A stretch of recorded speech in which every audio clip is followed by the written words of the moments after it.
So welcome to the dialogue with Dipesh Chakrabarty on future, place, and state. My name is Francisco Guevara. I'm co-executive director of Architopia Foundation. And I am Nayeli Hernandez, Programs Coordinator. Over the last 8 weeks, we have been thinking and discussing the concepts of place and history through the context of encounters and specifically from our practice in the field of artist residencies. Although the year 2020 will be probably remembered as one of the most difficult, especially for cultural institutions and even more so for independent art organizations, artist residencies had to put to the test their adaptability and elasticity, hopefully as a sign of their resilience. The end of the Grand Tour virtual symposium on artist residencies, future, place, and state has been able to galvanize conversations, questioning grandiose narratives of history and unfolding them into larger discussions beyond the art world by connecting larger global effects with the birth forms of knowledge and local experiences. Many artists, scholars, students, professionals in the arts and in the field of culture, as well as members of many diverse communities, have tuned in every week to join and expand these dialogues into multiple directions. We have challenged geography, progress, and the narratives of freedom, raising questions about our place in the art world, the status of the residency field, and our responsibility in the future. We have learned that our position in relation to history is insufficient and that we have a call to action to understand the larger history beyond culture. Although, in the massive machinery of ideological production and control, artist residency are by comparison microscopic. They don't have a large potential to provoke change. Artist residencies are between public and private space, and they have to assume and also being assigned a large portion of the infrastructure necessary for the production of art and visual culture in general. Therefore, they are also responsible for perpetuating a culture with a tradition that openly celebrates and is founded on the process of extermination of people, appropriation of labor, and the extinction of the environment. As the art world as we know it today cannot exist without these conditions, nevertheless, artist residency have larger functions mediating languages, cultures, and encounters. And although it might seem that they have a very limited direct effect in the art world, the global vision culture continuously appropriates and benefits from them. And thus, such an important effect could be used to enact change impacting many future generations. Today, we have the great honor of hosting Dr. Dipesh Chakrabarty as the closing keynote speaker for our symposium.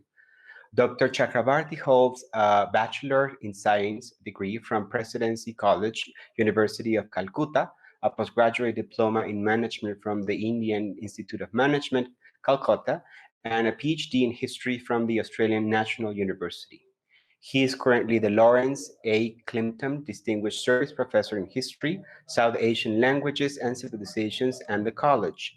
He is the Faculty Director, University of Chicago Center in Delhi, a Faculty Fellow of the Chicago Center for Contemporary Theory, an Associate of the Department of English, and by courtesy, a faculty member in the law school.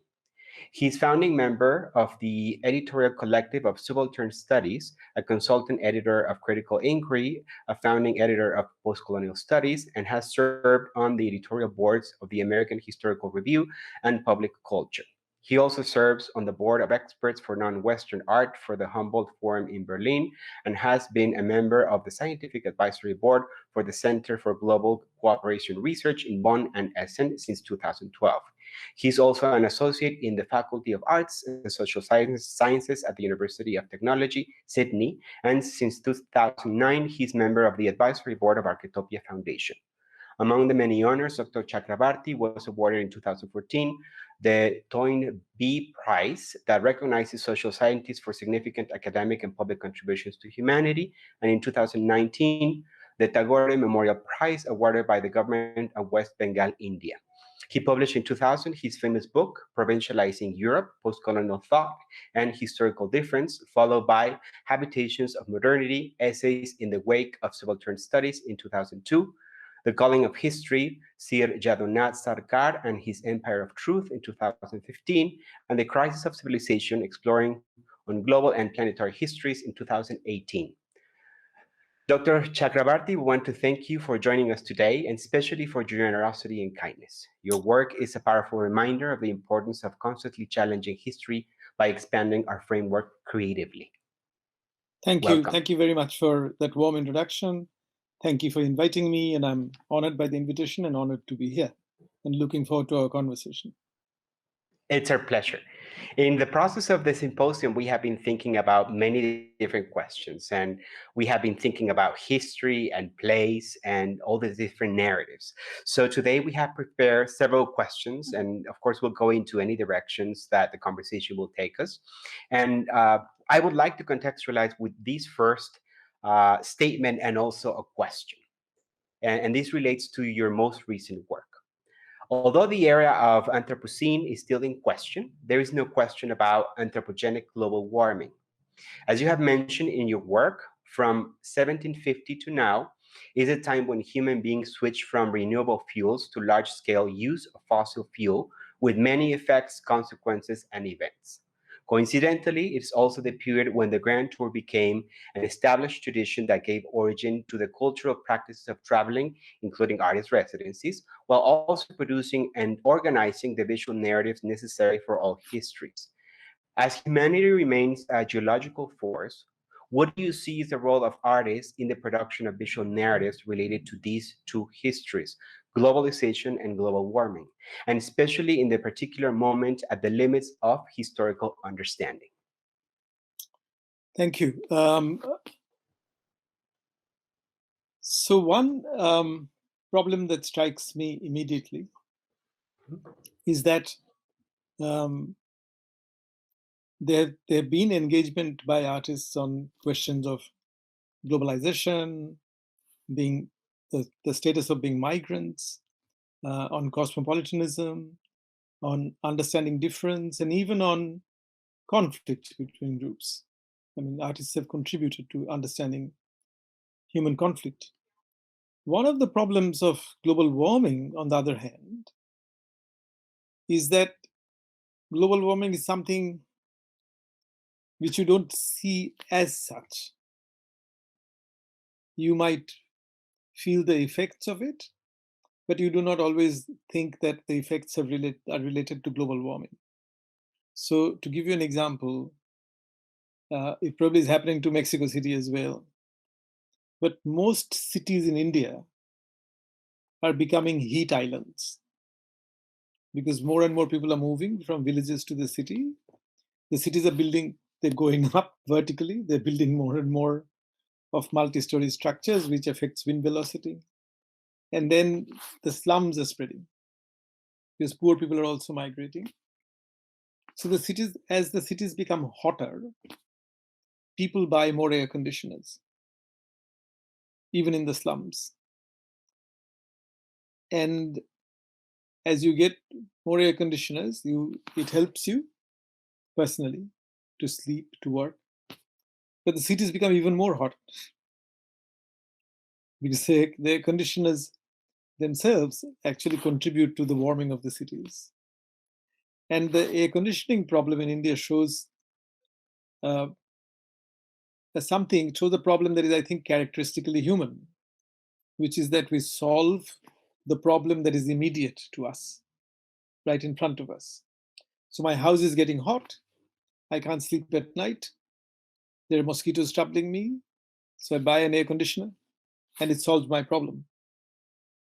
But the city is also becoming hotter outside. So I will actually leave a hotter city to my next generation. One of the problems is that global warming is much less visualizable as a problem because its effects are multiple and they are kind of mediated or refracted by your local conditions. So how to see global warming? Sometimes, so to give you an example, sometimes photographers have used iconic animals to give you some sense of the destruction of ice in the North Pole region, right? So sometimes this lone polar bear sitting on a floating piece of ice is a great way of actually communicating this message that we're losing ice. But the glaciers are melting. You read in the newspapers, but you don't see it. And you don't immediately feel it if your rivers are glacier fed. You don't know that is going to affect the rivers. So I actually think that with global warming, the problem is how to connect the short term with the long term. So the problem of temporality, how to connect visually the problems of your life to this larger phenomenon, so that people get a sense of what's happening. So to give you an example of a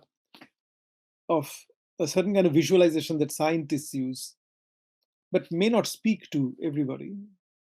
So there is a scientist produced a map called planetary boundaries. So it has things like water, methane, carbon dioxide, soil, and it shows you almost as a pie chart how much of something we should use to keep life sustainable. But a pie chart is still quite abstract. Somebody who does not know how to read a pie chart it might not appeal to them, right? The scientists are trained into reading graphs. So there are modes of visualization that are specific to disciplines. So if you look at the symbol of global warming, geology is represented by a curve that is going up like this. But showing somebody a curve that is going up like this may not speak to their emotions, may not actually change something in the world. It changes somebody else's understanding. So I think there is, with global warming, there's a particular challenge that it is, when we say global warming, we think it's one thing, but in reality, it's many things. And it's many things in many different places. So in my utopian world of artists, I actually think it would be fabulous. See, you have a program where you bring artists in and they speak to each other of their experiences. Right. But suppose it was possible for artists to work with scientists, with architects, with other people, actually on site, with communities, helping them to visualize. When do you know, for instance, when a forest is in trouble? Now, people who work on forest management, they read the signs. So if you visit a national park and you talk to an ecologist, they will actually tell you, when we see this happening, we realize that the forest is in trouble, the ecosystem is in trouble. But ordinary people have to be able to read those signs, which doesn't mean that I become a specialist, but I need translators, somebody who will teach me. So I actually think that there is a lot of role for, if you want to call it so, artistic activism, with working with specific sites, with local problems, with communities on their particular lifestyle and problems of life, which are being impacted on by global warming. At the same time, there is also scope for presenting the whole. So as you know, there have been many exhibitions, particularly in Europe, on the Anthropocene. Mm-hmm. And there you bring these people from different parts of the world, but you also speak about visualizing the whole thing. So what I'm talking about is, how do you move in scale? Temporal scale, right? From my here and now to the future. I buy an air conditioner today. What does it mean for my city in 10, 20 years' time, if you're all buying air conditioners? Being able to imagine the future. Also being able to read the signs of my own situation. To know when an ecology or an environment is in trouble. Sometimes the signs are obvious. If you went to Delhi before the pandemic, actually the pandemic itself has had its own semiotics, right? Mm-hmm. Everywhere, mm-hmm. The sky has become more blue. People say that in every city, more birds are back. The rivers in India look cleaner. The government used to spend millions of dollars cleaning up the rivers, but the rivers have become clean. So one obvious lesson of the pandemic is that the humans are the worst spoilers of the environment. We withdraw. So the pandemic itself has produced many signs of what we do, right? And what happens when we withdraw. And I think there's huge amount of visual material here that only needs to be used by photographers, film people, artists in different ways to make people aware that as the pandemic goes away, and I hope it goes away in at least as soon as possible, but it might be there for 2-3 years. Because even if the vaccination comes, it's not clear that all the countries are going to get it all at once. Right. I mean, this is the other problem. Every global problem, including global warming, highlights inequality.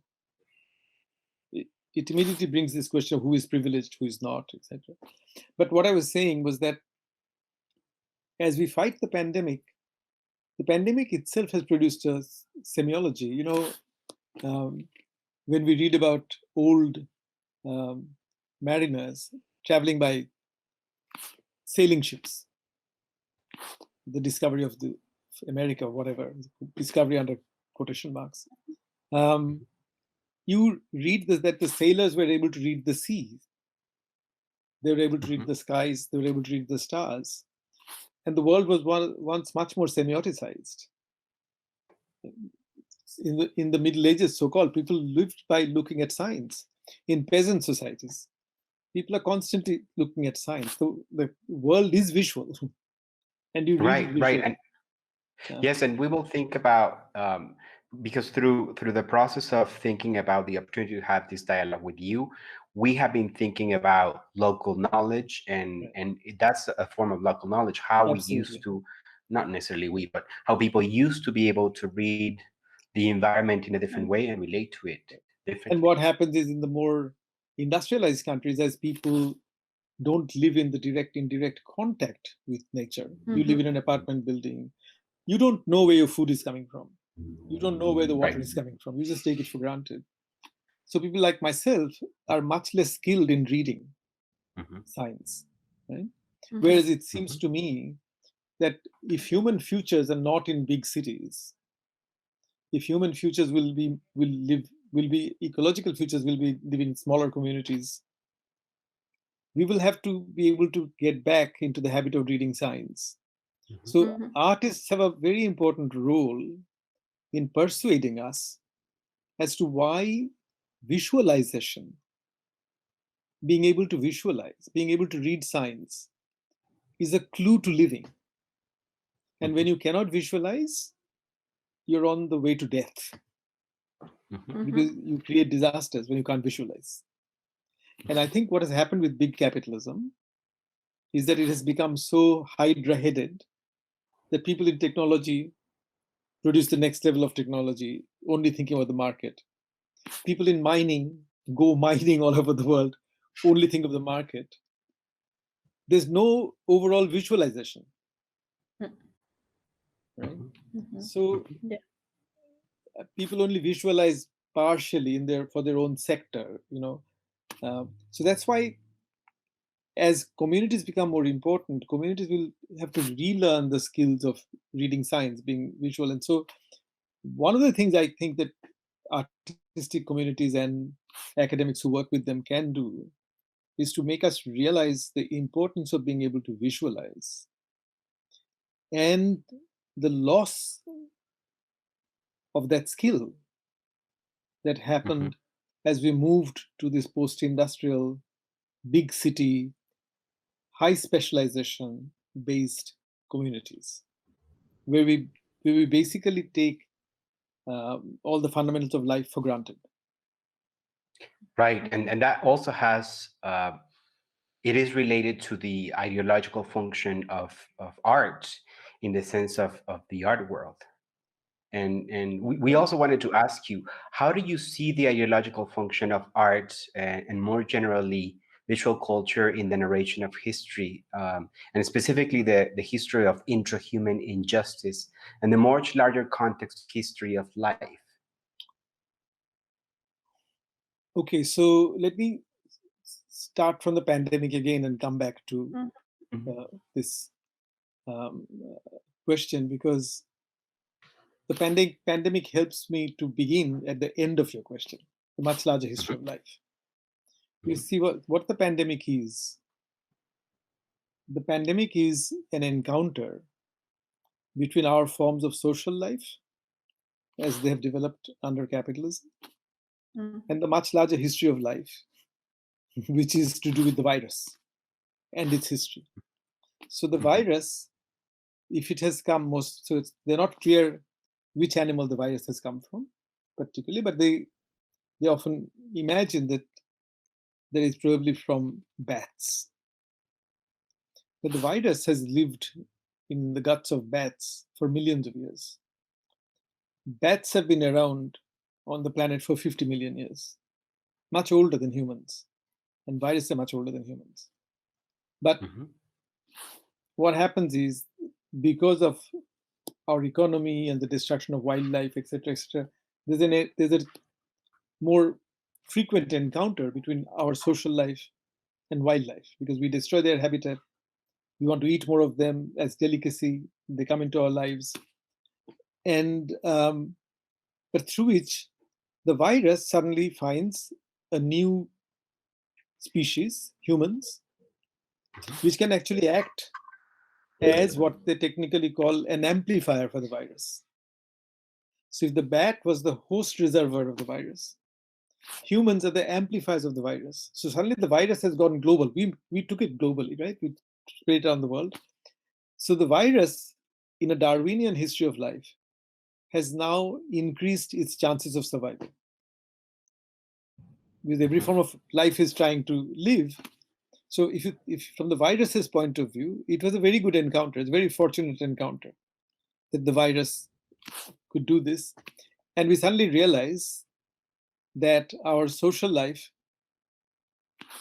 is so dependent on being able to travel, on being able to touch, all of these things, being face to face, that we are now struggling to make the virus part of our social life. So how do we make the virus part of our social life? By giving some business people a lot of money for them to do research, come up with a vaccine, right? So that eventually the virus will be part of a capitalism regulated social life, right? If we had met this virus before capitalism, when people lived in smaller communities, we would not have a world scale pandemic. We would have had a local spread of the disease. And as people died, the virus would have died out. So it's our civilization, which is based on technology, capitalism, European empires to begin with, right? It's this civilization has created a world in which some people travel for profit and pleasure. Some people travel because they have to travel to make their livelihood.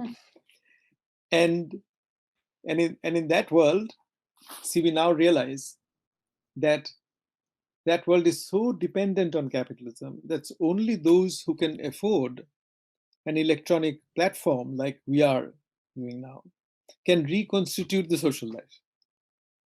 I know families, in India, because universities went online, most people go online with their handheld phone. They don't have computers. So there's a digital divide. And in some families where they're so poor that there was not enough phones to go around, children committed suicide because they could not join the online classes. Right? And that's, you can see what I mean by saying that we reconstitute the social life only to the degree. So the pandemic itself is a very interesting moment when the history of biological life on the planet and history of our social life, mediated by capitalism and technology, have met. So the biological life is what I call planetary history. Right. And our social life through capitalism is what I call global history. Right? And the global history has encountered planetary history. We are trying to make the virus part of the global history. and we will succeed if we create a vaccine. Right. And then we will live with the virus. It will be part of our thing. Now when I go to the pharmacy, they have a sign saying flu shot, and be an old man, I have to take them. Next time I go, it will say flu shot, COVID-19 shot, hopefully. This is my future optimism, right? Right. And when that happens, then enough people will make profits from the virus. We will live with the virus. It will be part of our capitalism-mediated social life. If that doesn't happen, then a lot of people will have to die before the pandemic goes out. The pandemic is not forever, but the pandemic is a very interesting proposition, showing that that there is still a lot of biological life which is not under the control of capitalism. Biological life that is under control of capitalism, we called, as Foucault called it, biopolitics. That's biopolitical life. But there's a biological life beyond biopolitical life, and we are trying to make it part of our biopolitical life, right? This virus. So I started from the end of your question, which is the large history of life on the planet. The pandemic is a fascinating illustration of it, right? And then you were asking how would artists come into it? Was that the question you started with? Because I answered at the end. What was the part at the beginning?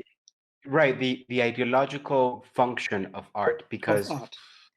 Yes, Okay, that's it very is important. also Absolutely right. So let me absolutely. So art has always had an ideological function, more than one function in any place, right? Which is why art gets patron. If art did not have an ideological function, art wouldn't get patrons. Absolutely. Now the patron can be individuals. The patron can be a corporate agency. The patron can be some other body like yours, or the patron can be a museum. The patron can be the state. But it's precisely because art has functions, and in the history of nationalism, in the history of conflicts between humans, art has been a part of life and part of our wars. There are war paintings, as you know. In fact, before there was camera, people used to take painters to paint scenes from battles, scenes of heroism. I mean, how do sculptures, all of those things. So art is completely, you can't separate art from ideology altogether. So the question is, what kind of ideology should we choose to represent? What kind of ideology should we fight for? What kind of ideology should we fight against? And here, with the pandemic, I come back to this question. See, think of it this way, and it goes back to the question of travel again.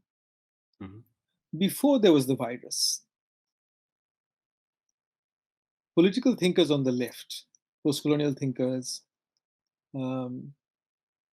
political thinkers were opposed to post-colonialism, but of a Marxist Deleuzian variety.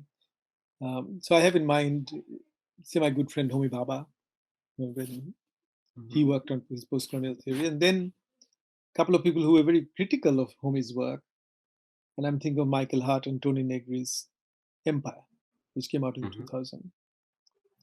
You will see that in spite of all their differences, they were both celebrating migration. So Homi was saying that being a migrant is the perennial condition of the human being, which is true. Human beings have been migrants. Throughout our history, we have moved. And therefore, Homi, in fact, has a sentence, lovely sentence, which says that the truest eyes belong to the migrant. Why? Because he thought that people who imagine themselves as not migrants develop prejudices against migrants, right? They become racist against immigrants. So he's in the fight against racism, he said, look, the truest eyes belong to the migrants, and the true fact about human beings are that we're all migrants. We travel for different reasons. And Hart and Negri, part of their political program, was to actually ask for the right to travel, because they thought that neoliberal world was one where only capital traveled from one country to another, but labor couldn't. Like it's sort of Trump saying no Mexicans in America, India saying no Bangladeshis in India, right? Therefore, their political demand, one of their political demand was the right to travel everywhere. Human beings should be able to go anywhere they want.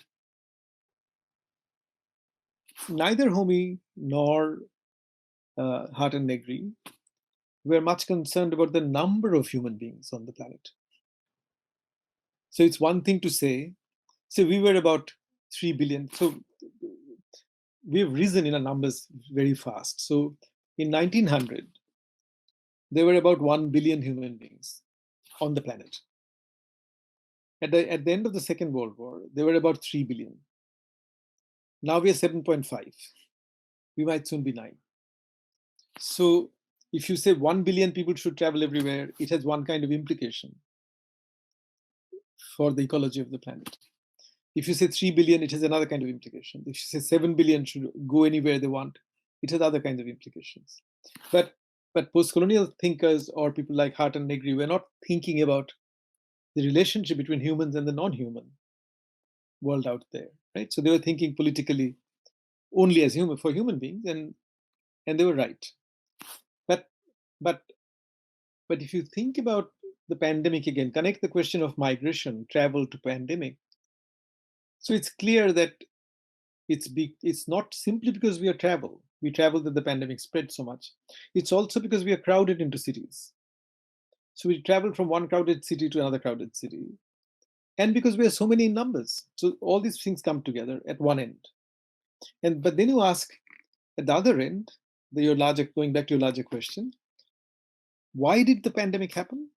Why do pandemics happen? Why is it that 75% of the new infections of humanity in the last 20 years have come from wild animals?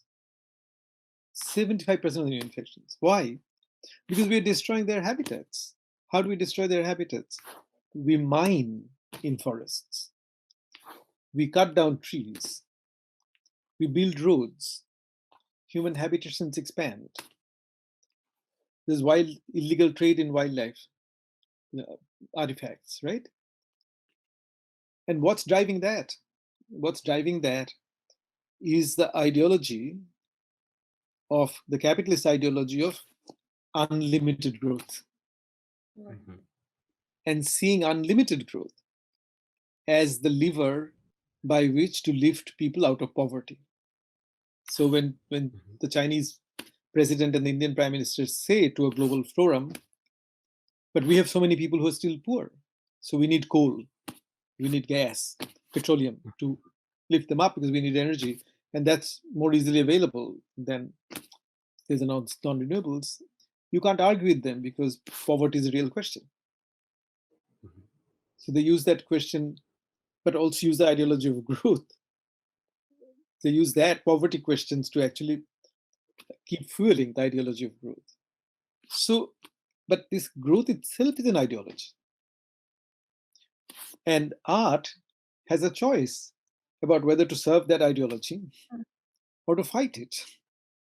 And I think just as artists should be comrades in this battle with local communities, with their problems, they should also be comrades in the bigger battle against unbridled capitalism, unregulated capitalism, completely unregulated technology. Look at what has happened to work. The computer people and the information sector has been developing machine intelligence very, very fast.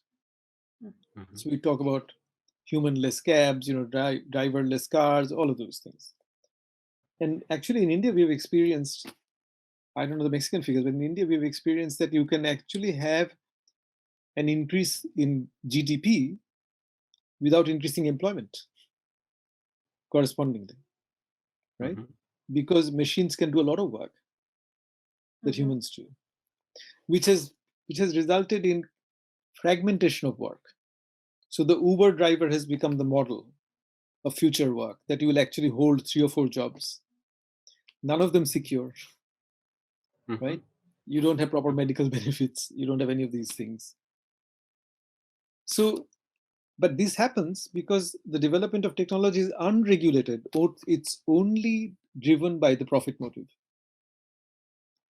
And it's clear that if we let the world be driven only by profit motive, we will have more pandemics like this. Mhm. Because wildlife doesn't seek us out. Tigers don't come looking for us. Gorillas don't come. We go into their territory, kill them, whatever. So, talking about ideology, art is ideological. Art can't avoid being ideological, but artists can choose the ideology they want to fight for and the ideology they want to fight against. Right, right. And when we first started reading about the pandemic, the first images that came to my mind were actually images from the conquest, when a pandemic with a different scale, of course, but also destroyed so many people. absolutely. In And fact, in that, the world temperature went down. Right. And thinking about those images is very interesting, because it also made me think about the statements that some scientists say about the Earth, and how, this idea of vitalist and organicist metaphor of, how climate as a beast has responded violently and unpredictably. Yeah. And when we look at the visual history of the Americans, for instance, as well as many other places in the world, we can also see similar descriptions, not only of the inhabitants of the Americas, but of many forms of their knowledge, that if they were beasts, that they were unpredictably being, they're waking up. So how could we reinsert narratives of the health of the Earth, not necessarily as a living Earth, as a living organism, but also while establishing distance from the old rhetorics that are founded on extermination and extinction? So as you perhaps know, this wonderful Brazilian anthropologist, Eduardo Viveiros de Castro, who has a book where he argues that the West has one nature that science discovers, but many cultures. So it's multiculturalism. And he says, if you look at the American Indians, they have many natures. So there's multinaturalism. Because nature is not made into one thing by modern science, right? And he has many, and his wife, they've actually published a very interesting book on global warming, arguing about indigenous people's imagination and visualization of the world as a resource, which that kind of allows you to think about your relationship to the world in a different way. Because you see, if you look at the so-called modern religions, by modern religions I mean Hinduism, Buddhism, Christianity, Islam. So religions that actually developed after human beings built cities, which was 5,000 years ago, right? Religions that are less than 5,000 years old. And if you contrast them with religions that are as old as human beings, because human beings have always had things that you'd recognize as religion, for as long as we can look at human beings. So Homo sapiens are now supposed to have been around for about 300,000 years. So the bulk of the religions that are formalized, have churches and things, where basically built temples and mosques, are about under 5,000 years old. But if you take indigenous people's so-called religion, their outlook, whether from Americas or Australia, which I know a little bit about, the difference you will find is that almost all the religions I know that came after urbanization, the religions that Karl Jaspers once called the axial religions, make the claim that human beings are special in the eyes of God. So certain forms of Hinduism makes this claim, Islam makes this claim, Judaism makes this claim, and Christianity makes this claim. But if you look at these old religions, and there are forms of old religions in India too, you will find that this claim is not there. Humans are related to animals. Humans can be related to mountains. You can be related to trees. There's a fascinating story that the French anthropologist Philippe Descola um, talks about tells about a particular tribe, the Achuar people, I think of Peru, perhaps, if I remember right, who kill monkeys, but monkeys are meant to be a certain kind of relative that you can actually kill. But the story is about one of these people who once comes across a gun and suddenly kills many monkeys, many more than he would have normally killed with a bow and an arrow. And then his wife gets bitten by a snake, and he sees this as a punishment for becoming greedy, because the gun let him kill more monkeys than a bow and arrow would have. But in these, what you find in these religions is a certain sense towards other forms of life that I would call the sense of reverence. Reverence is respect coupled with awe. You know, when I was growing up in Calcutta, and I grew up in a part of Calcutta in my childhood, it had no electricity. It came within a few years. But I still remember being fearful of snakes, foxes, and even frogs that you could not see in the dark, but that could produce a sound that was totally out of proportion to their size. You know, because animals bluff.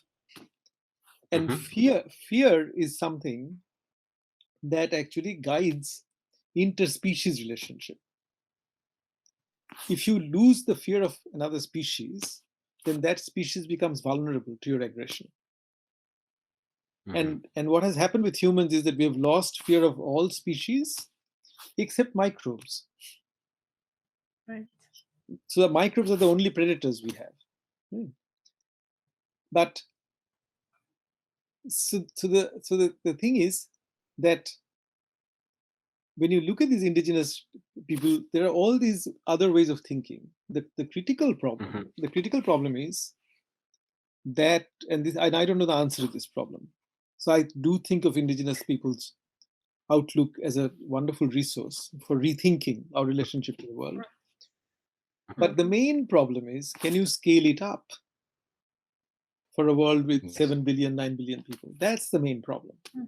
See, the whole argument in defense of artificial fertilizers is that without artificial fertilizers, we may not be able to feed 9 billion people.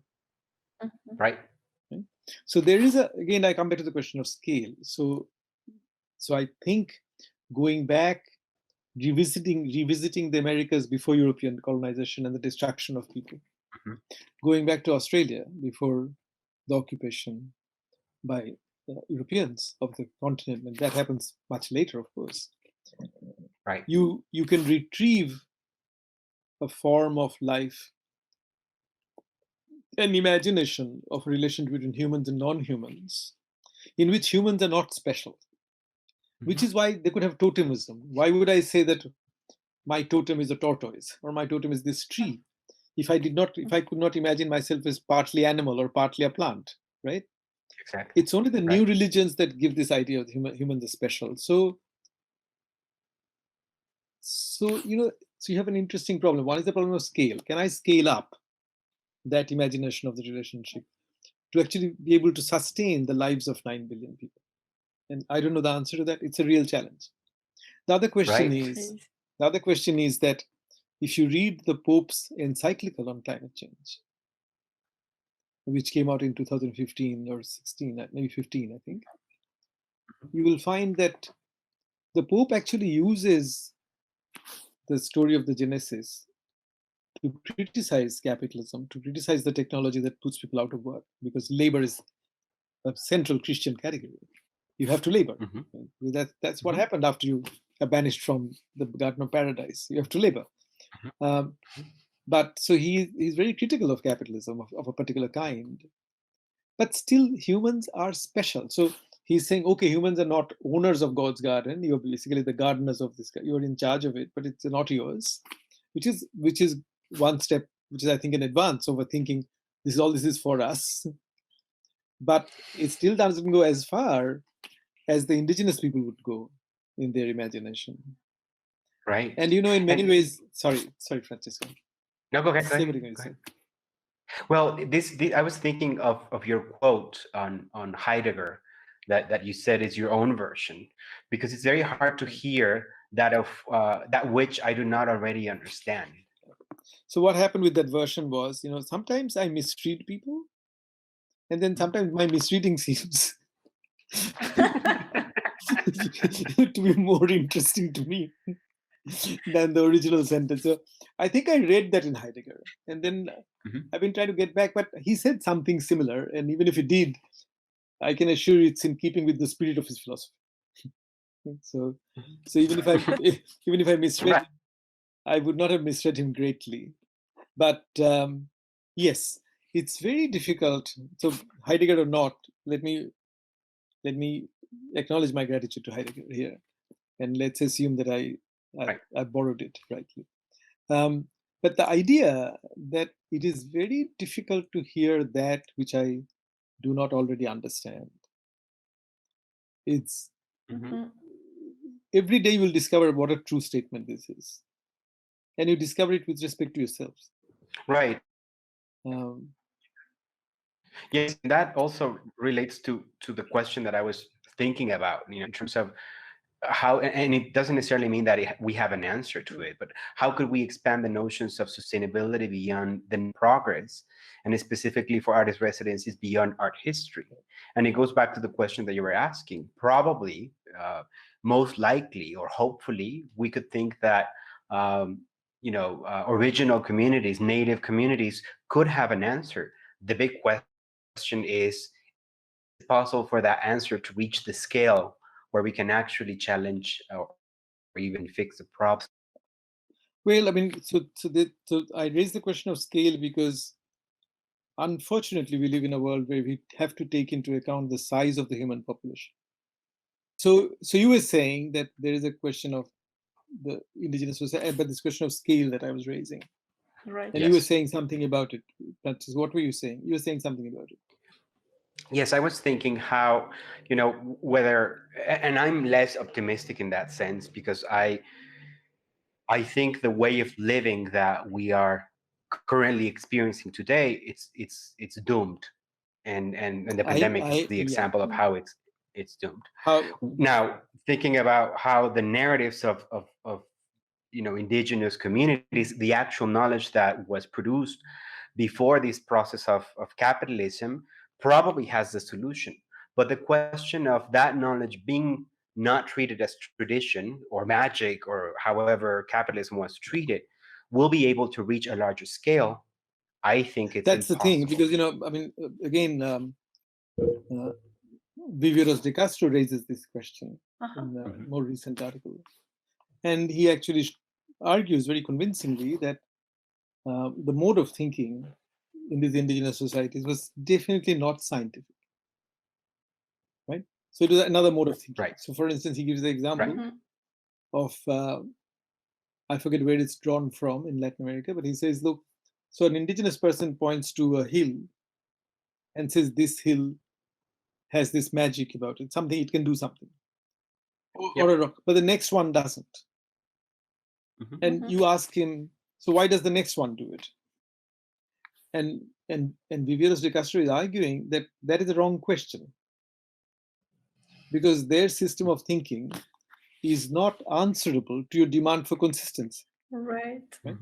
Now, but the problem is that this world we have built, our technology, our science, have come out of the demand for consistency. Think of the syllogistic structure of a simple seminar. You go to how do we challenge somebody? We say, if you say this, then how can you say that? So if you give a simple academic seminar and you are inconsistent, you will be failed.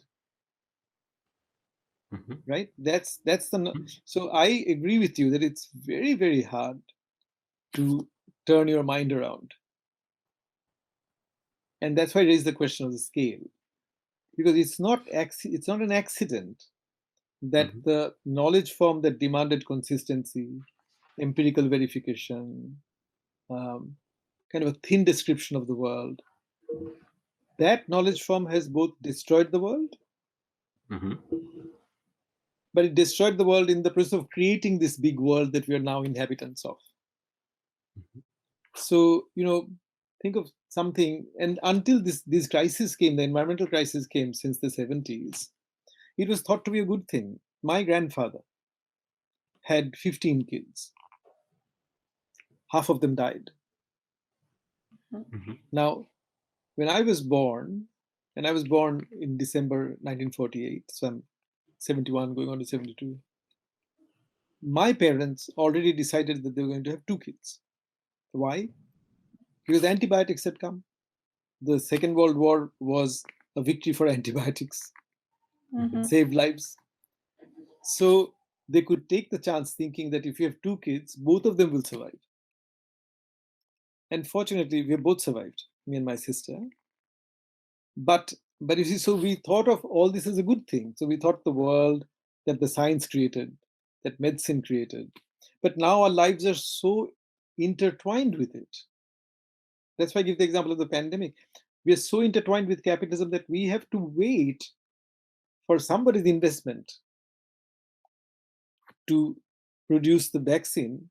But people make money even before the vaccine is produced. So the American company Novartis that's trying to produce a vaccine, its share prices have gone up.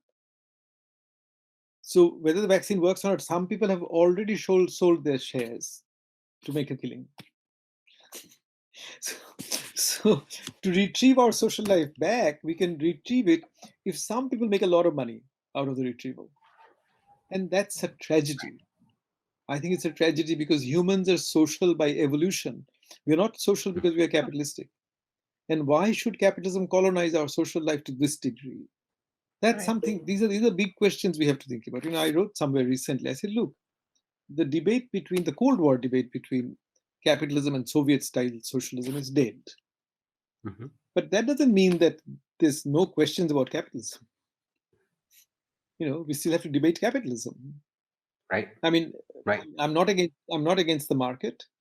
I'm not against cosmopolitanism. I'm not against travel. I'm not against people landing up on each other's shores. I don't believe in nation states and their boundaries in principle.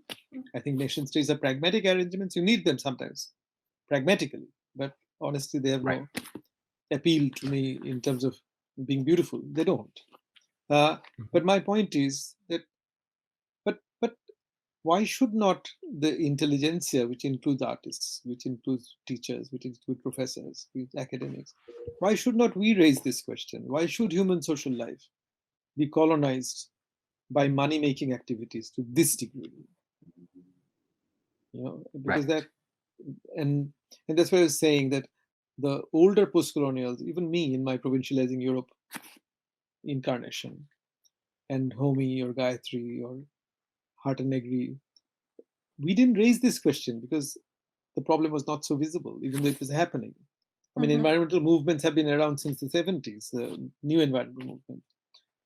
Mhm. Indigenous people have raised environmental questions for a long time in their own Right. language, right? Because their Right. environment has been systematically destroyed, systematically destroyed. Right. Mhm. We didn't listen, but now we're listening, and therefore we need to ask these questions. And artists, as I said, a lot of these questions include and entail the capacity to visualize, the capacity to Right. imagine an alternative. Imagination Right. is critical. It may not have an immediate impact, but actually, it may have an immediate impact if you can marry your imagination to the situation of a local community. That's why I was thinking that some kind of artistic, site based local activism, which does not have to be anti capitalist, but which can help the community see its problems. Mhm. Right. And Yes, I always think about the problem, residencies as a problem because they're actually invested in the process of history when, even artists, when they have good intentions, how they relate to any subject of any community, it's a huge challenge because it usually reproduces encounters such as the one with Moctezuma and Hernan Cortez that historically has been happening over and over again. And then I think about the question that you were asking, because when I see your book on provincializing Europe, and then suddenly how you expand it to deep history, to even challenge your own framework to say, Right. this is not enough. The Right. the That's what I'm story, saying. the history of differences is not even enough to address But I the was, challenge. yeah. Sorry, finish your question. Yeah. And then I think about, for instance, Humboldt, Right. who is regarded as the German, the European, the white man who discovered the Americas, and the horrific legacy that he left, and how that is already part of science, and how visualizing through science cannot be separated from that racist perspective. So, what is the solution? It's an open-ended question, not No, necessarily that we can respond. it's a totally open-ended question, and that's why my answer is also open-ended. But when I made the transition, and it was Mhm. not a planned transition. I did not think I'll write Provincializing Europe and then write about climate change. Mhm. The book I've just finished, it's in press. But I kind of fell into climate change. I was in Australia when there was a big drought going on, and I used to love the nature spots of Australia, and they'd all died in the drought. Australia it's a country it's a very dry continent. There's not much subsoil water. Everything is dry, and so if fire comes, it burns everything. Drought was burnt killed everything. Lots of animals had died, and I was very sad. And I used to ask my Australian friends, why is how do you understand the drought? And they said this is not a normal drought. This is climate change. Mhm. And I said, what is climate change? I knew nothing. Because it was not part of post-colonialism. I mean, post-colonialism was about humans, migration, empire, race. you know, Mhm. so I began to read on climate change, and I often describe my situation as I suddenly fell into deep history. So I did not commit to fell into deep history. When they said, "Oh, human beings are geological agents," the next ice age is gone for 50,000 years. As a historian, I never thought in terms of 50,000 years. 500 years, European expansion, and then that's my sort of history. And so now I explain it to people by saying, it was like, because I'm Indian, most Indians are diabetic, and I'm diabetic. And I say, when you have diabetes and you go to a doctor, your sense of your own history suddenly expands.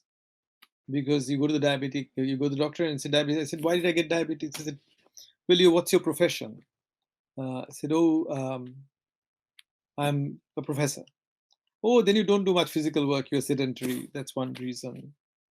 Then, and what's your family background? So I said, I'm a Brahmin from India. So then, for hundreds of years, you have not done much physical work.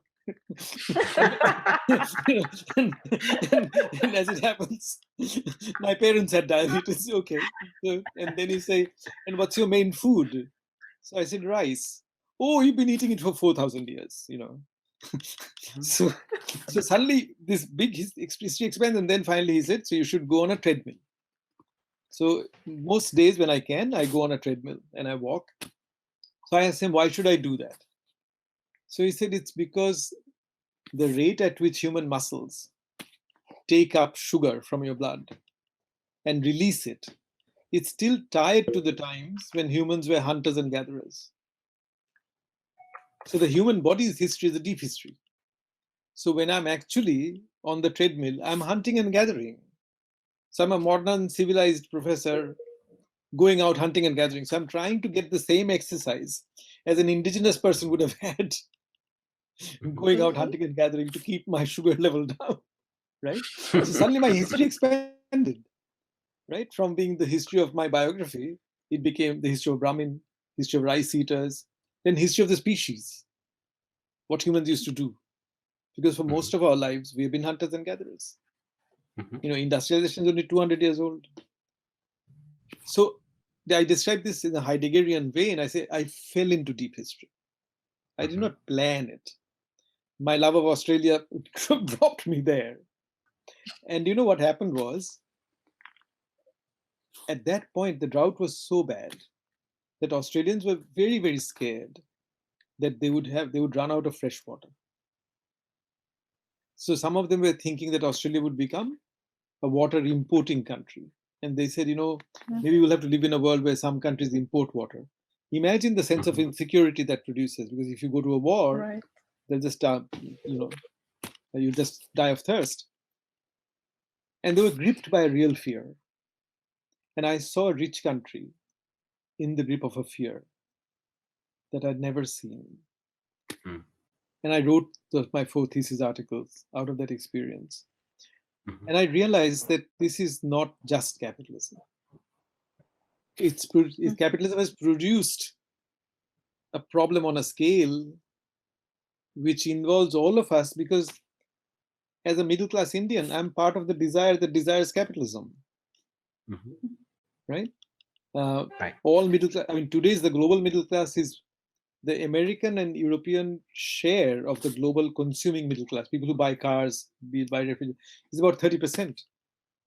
The bulk of it is Chinese and Indian. So I realized that just blaming it on capitalism. Can you hear me? Your picture. Yes, yes, we can. Okay, that's fine. Yeah. So I realized that just blaming it on capitalism doesn't do the job. And I made the transition, and I got a lot of criticism from people who thought I'd given up on my Marxism. I've given up on my criticism of capitalism. So I got a lot of flack because I had written a sentence where basically I said, this crisis is not like the usual business cycle that capitalists can ride out. And then I wrote a sentence saying there's no lifeboats for the rich in this crisis. And the rich I had in mind was Australian stuff, because that's a rich country. Australia is a rich country. And I saw the fear of a rich country. It's like California and drought enlarged 10 times. The entire country was in drought. Right. And also for countries that are, for any community that's rich, whenever there's fear, it exacerbates hate. Absolutely. It absolutely does. Absolutely. It produces anti-immigrant, completely. Right. Completely. So anyway, Right, sorry, finish what you're saying. Well, no, that's partially part of the criticism, that when we see a problem with a larger scale, it's not that we're ignoring the reality of the history of differences, but it is also the reality and the urgency that we need to tackle larger questions. Yeah, and the larger questions in your local settings, in your life, and the larger questions are already part of your life. So today, human beings are the largest earth-moving force on the planet. So we move more earth around than all the rivers do taken together, right? Now, the biggest symbol of that is the yellow machine called the caterpillar. You see it everywhere, digging up earth, moving it somewhere. Caterpillars are available for children as toys. So I call them Anthropocene toys. So today's child grows up thinking that the caterpillar machine is natural. I grew up seeing small women, poor women, taking, basket full of earth on their heads, up scaffolding, bamboo scaffolding to supply to the building workers who were building buildings. Right. Now these machines do the job, and the machines are so deeply part of our life that not only are they ubiquitous and you see them everywhere, but you see children playing with toy versions of them. Yes. So in that sense, what is very large scale is also part of the very small scale. When we, a lot of environment problems come because of tourism, as you know. Right. Yep. So that global problem is made up of a lot of joy in so many individual lives. People are traveling because they enjoy doing it. A lot of our enjoyments are tied to movements that destroy the planet. Right. But so I'm not denying the enjoyment. So if I speak to my Indian middle class friends, when global warming was first announced, an Indian middle class person told me, he said it's typical of the West. Just as when we start to consume, it's our turn to consume. They come and tell us, you can't do this. They have big buildings, 4 cars for family. Why can't we do this? So initially there was a sense that global warming was a Western conspiracy to stop Indians from consuming. Right. Right. Which also doesn't deny the reality that the West, and I don't even use the word West because it's It's conceding to a us. center that doesn't really exist. Right. Exactly. Exactly. It Yes. doesn't. It's us. Yes. It's all. I mean, Yes. all of us are part of that West you're talking about. Right. And I also was thinking how with this conversation with you, we made residencies fall into global warming because the conversation now has to be expanded. Mhm. Yeah. And in that sense, because many artists are actually listening to our conversation, I would like to ask you, what could be a treadmill for artists? What could Oh, put what them an into interesting action in question. that? Mhm. What an interesting. I would say, if it's possible, work with ecological scientists and go to sites. Because, there's something that Bruno Latour calls the critical zone. He doesn't call it, Mhm. it's not, he uses the name in many of his couple of exhibitions that he's organized with people, museums and artists. But it's actually, the name was coined by scientists, but Bruno uses it a lot and good and uses it well. But basically, the life we live is dependent on a thin layer of this earth, which goes about maybe 15 miles down and similarly a few miles up. That's the world that really matters to us, to our well-being. And we need to keep that part of the world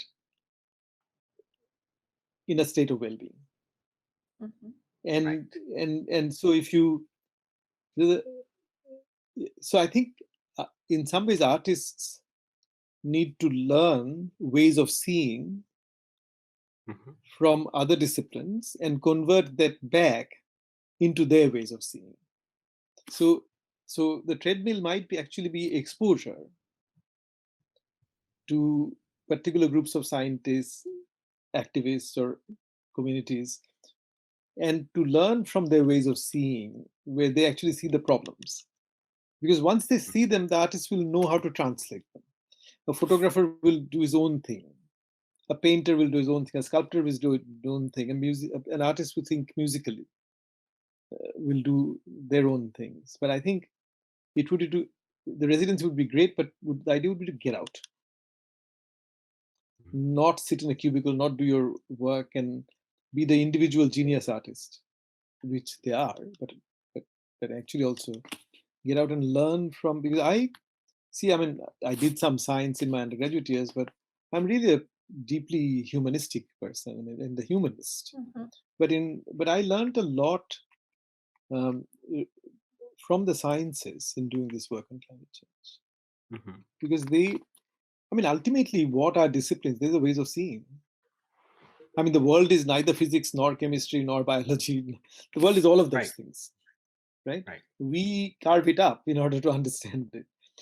Mathematics is a way of seeing. So if you can understand somebody else's ways of seeing, just as if I can understand an artist's way of seeing, I can bring some of that back into my ways of seeing.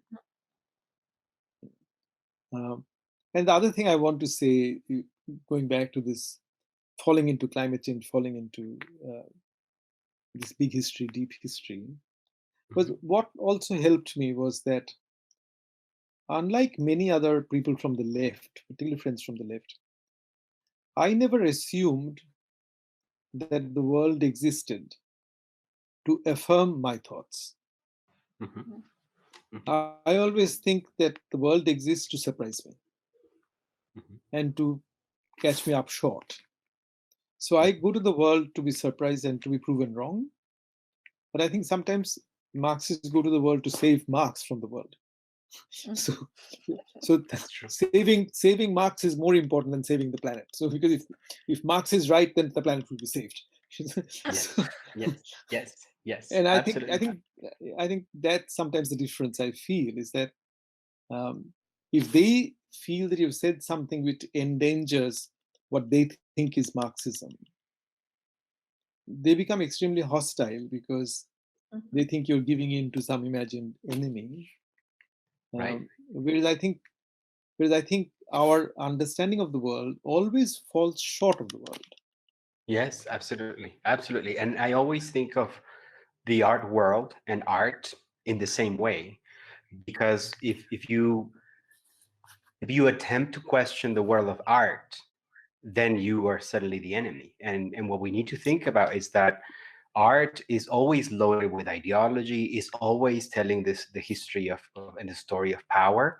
And what we have to do is rethink how we produce art, because it's not about a statement, which is what we usually learn in schools. It's actually how we turn our practice into an open-ended question. Absolutely. Absolutely. Yes. I mean, And in that in sense, that I want to sense, artists are intellectuals. I mean, we're all intellectuals. Artists are intellectuals. Right, right. And I want to ask you another question that, of course, it's loaded. It's a loaded question, because we're thinking about mobility, we're thinking about traveling, we're thinking about tourism, and how it has, it depends on fossil fuel. Right. But do you think, and I always root the problem of residencies in the Grand Tour, because it is the tradition of exploitation and extermination that has continued till today. Do you think it's the end of the Grand Tour as we know it, as we used to know it? I actually think this capitalism, your Grand Tour is also a metaphor for empire capitalism, that history. Right. Right. And I think this civilization will die, other civilizations will arise. But this is not the dying gasp, there will be more gasps. So, unfortunately, um, everything I read about pandemics these days tells me that we live in the danger of having more pandemics because of the way we're destroying biodiversity. One of the things I want to say is that I learned from reading the scientists that there is a concept of sustainability, which we always been used, which is a very human-centered idea. But in Earth system science, they use a concept called habitability, which is the question of what processes made this planet habitable for multicellular complex forms of life. So, and the argument is that the very fact that the trees exist, plants exist, animals exist, planktons exist, microbes exist, the very fact that there is biodiversity, that fact makes the world habitable for life. So they give the example of the atmosphere the air that we breathe. And this air has retained oxygen at a level so that forests have not gone up in flames and animals have not choked to death. So this atmosphere has been maintained because oxygen has to be supplied. And different forms of life, they supply the oxygen. Planktons do, trees do. And you would be amazed to know for how long they have maintained oxygen at this level in the atmosphere. It's 400 million years. So this air was made not with us in mind, though we critically depend on it. Right. So to build a civilization where you have that realization that this was not made with us in mind. I mean, we now act like this was all made for us, and we can go anywhere, take anything over. No, I mean, this was made for complex life. And we are one form of complex life. We have a right to exist like many other forms, like other forms of life have right to exist. Clearly, when something wants to kill us, we fight it. But we've built a civilization whereby we've lost fear of other species. The only things we fear when we have to are the microbes. Right. And microbes, by weight and by numbers, microbes are the majority form of life. If you put animals, take a scale, put animals on one side, that microbe side will be heavier. So we are a minority form of life, dominating the order of life. Just as people hate it when a minority group comes and lords over them, like say in the apartheid situation or in Rhodesia, a tiny white group. Similarly, if life could speak, if other forms of life could speak, they would ask, "Who are you? I mean, who gave you the right to dominate all of us? But they can't ask that question. We need to ask that question to ourselves, in our own heads. So the idea of sustainability has to speak to the idea of habitability. Right. Habitability is not a human-centered idea. And that all goes back to what I was saying about the critical zone and where we live. So fundamentally, we have to rethink this civilization, initially in a utopian way, because the civilization is not there. People won't listen to you. Mm-hmm. The activist things, so there are many things to be done. I mean, I think there could be community participation by artists, looking at science for disorder and problems. There's a whole kind of a civilizational critique to be done through artwork. There are many things to be done. And I think the most creative thing would be for artists to be in conversation with people who have other ways of seeing, and to bring those ways of seeing into the existing ways of seeing. Right. And I think the larger question, as you're also presenting it, is it connects with the other keynote speakers that we had, Kirsten Buick and Sharon Holland, when they ask the same question, who are you? And not only when the encounter has to be challenged historically and in terms of place, but also between species. From, we need to understand that our relationship with everything we encounter has the weight of an ethical responsibility that goes beyond even our lifetime. That's true. Yeah. So it goes beyond our lifetime in terms of future generations, but it goes also beyond our species in terms of other things, and including non-living parts of the things. Like, people are now destroying mountains in India. So to supply China's construction boom, or India's own construction boom.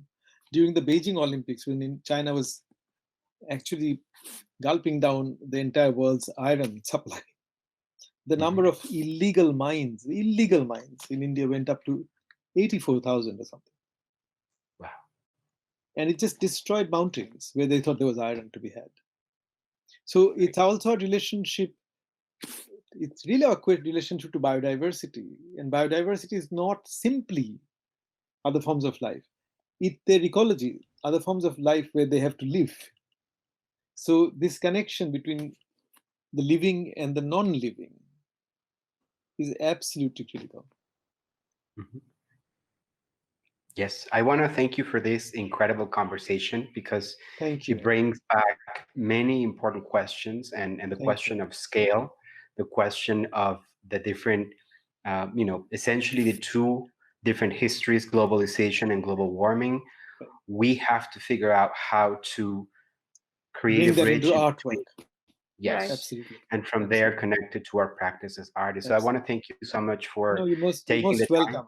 You're most welcome. I'm so pleased to have been a part of this conversation, and I hope that the conversation will continue. It's wonderful. Thank you so much for your generosity. And hopefully we'll see you sometime soon here in Mexico. Yeah. Yes. Would love that. Okay.